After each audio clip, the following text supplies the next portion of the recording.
I'm at the World Book Fair. Hello, I'm Resham and you're watching DNP. Firstly, welcome back to our channel. In case अगर अभी तक आपने हमारे channel DNP को subscribe नहीं किया, then what you waiting for? Please कर लें. Thank you. So like I said that I'm surrounded by knowledge, books and power.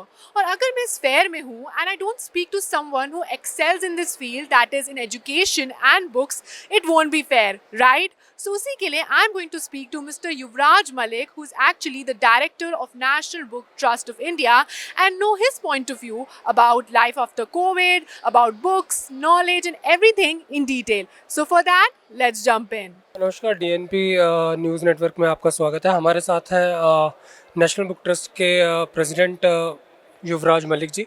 तो हम थोड़ा बात करते हैं आज वर्ल्ड बुक फेयर पर क्या इनके रिएक्शंस हैं। सर, सबसे पहले तो ये जानना चाहूँगा कि जो नई पीढ़ी है ऐसे बुक फेयर से उसको कितना फ़ायदा मिलता है? देखिए, किताबों की अपनी दुनिया है। अगर आप इस तरह की दुनिया को नहीं सजाएंगे तो बच्चे कभी इस बात का अंदाज़ा नहीं लगा पाएंगे कि किताबें कितनी तरह की होती है, किताबों का क्या विस्तार है, किस भाषा में किस तरह का साहित्य मिलता है। और जब आप इस बुक फेयर के माध्यम से किताबों की दुनिया में प्रवेश करते हैं तो निश्चित रूप से आपका होराइजन चेंज होता है, पर्सपेक्टिव बदलता है और आप कुछ किताबें खरीदते ही हैं और you never know one book can change your life. So the idea is to give that one book in your hand.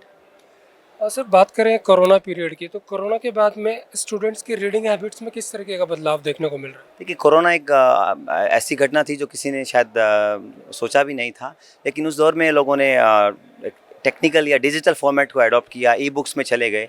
लेकिन वापस जैसे कोरोना गया, लोग दोबारा से फिजिकल फॉर्मेट में आ गए हैं।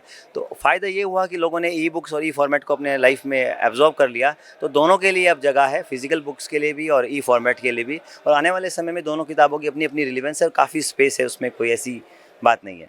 सर, अगर बात करूँ ऑनलाइन और ऑफलाइन रीडिंग, आप ज़्यादा बेहतर किसको मानते हैं? दोनों ही अच्छे, दोनों का अपना समय। आप ट्रैवल कर रहे हैं तो आप ऑनलाइन कर लीजिए, आप घर पे सुकून से बैठे हैं तो आप आराम से फिजिकल बुक का आनंद लीजिए। You can beat a feeling of holding a book in your hand and reading it with your. Corona के बाद में सर फिजिकली उस तरीके से अब शुरू हुआ है बुक फेयर भी, तो स्टूडेंट्स में किस तरीके का माहौल देखने को मिला, कितना एक्साइटमेंट? आप देखिए, बाहर कितनी बड़ी पंक्तियां हैं, टिकट लगभग ख़त्म हो चुके हैं और अंदर पूरा एकदम भरा हुआ है। किताबों की क्या सेल हो रही है। तो मुझे लगता है अपने आप में दर्शाता है कि किताबों की संस्कृति हमेशा रही है, रहेगी, क्योंकि किताबें कहीं ना कहीं हमारे जीवन का हिस्सा है। जब से हम सीखने के प्रोसेस में आते हैं और लाइफ के आखिरी पड़ाव तक, किताबों से आप अपने आप को अलग नहीं कर सकते। I would just want to ask you कि World Book Fair 2023 है, तो इस साल ऐसा अलग वो हट के फैक्टर क्या है? बहुत सारी नई चीज़ें हैं। 2 साल के बाद हो रहा है, सिंगल रूफ कॉन्सेप्ट पे है। पहले अलग अलग पवेलियन में होता था, नए भव्य पवेलियन में हो रहा है। France guest of honour country है, बहुत बड़ा डेलीगेशन यहाँ आया हुआ है। आज़ादी का अमृत महोत्सव का थीम हम मना रहे हैं, उसी थीम को लेकर हमने बुक को संरचना की है। इंटरनेशनल पवेलियन है, G20 पवेलियन है, बच्चों के लिए हज़ारों गतिविधियाँ हैं। हमारे पास लैंग्वेज पवेलियंस हैं, साथ ही साथ राष्ट्रीय शिक्षा नीति को समर्पित एक NEP 2020 पवेलियन है। रंगारंग कार्यक्रम है, अपने टैलेंट को दिखाने का मौका है और इतना उत्साह और इतनी festivity. I think it's a complete package for all age group and all segment of the society. Rightly said, it's a complete package. Lastly, your message to the youth. My message is the message which our Prime Minister has said: when citizens read, country lead. So if you want to lead, read, and a society which reads makes a strong nation. That's what I say. You must read and get the book in this book fair.